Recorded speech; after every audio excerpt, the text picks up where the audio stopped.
तो जी हाँ दोस्तों, सबसे बड़ी खबर निकल के आ रही है। खेसारी के जीवन की सच्चाई बताया पवन सिंह ने।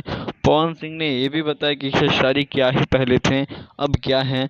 और गाइस मैं बता दूं, अभी तक हमारे चैनल को सब्सक्राइब नहीं किया यार, तो प्लीज़ चैनल को सब्सक्राइब कर लो यार, क्योंकि एक सब्सक्राइबर से कुछ जाने वाला नहीं है। अगर आप एक सब्सक्राइबर करोगे तो हमारी यूट्यूब फैमिली तैयार हो जाएगी, एक फैमिली बन जाएगी हमारी। तो गाइस प्लीज़ चैनल को सब्सक्राइब कर लें, बेल आइकन को दबा लें। वहीं पे अगर बात लाइक करें कमेंट तो पवन सिंह जरूर का जो करें यार अपने पॉडकास्ट भाई के लिए। सुधाकर मिश्रा के इंटरव्यू में हुआ था, तो उन्होंने खेसारी को लेकर के बहुत कुछ ऐसी बातें बोली थी जिसमें समझो कि भाई साहब ट्रेंडिंग चल गया था, यूट्यूब पे एकदम जंग ही छिड़ गया था।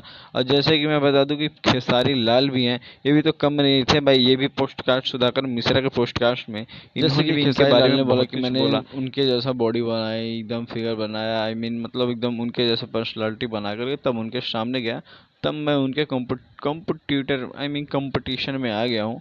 लेकिन पवन सिंह ने इस चीज़ को लेकर के बोला कि मैं उसे अपना कॉम्पिटिटर नहीं मानता हूँ, मैं उसे अपना कॉम्पिटिशन नहीं लेता, नहीं समझता हूँ, वो मेरा एक भाई जैसा है। बट खेसारी की बात करें तो खेसारी लाल जो है ना, हमेशा इनको कॉम्पिटिटर ही मानते हैं।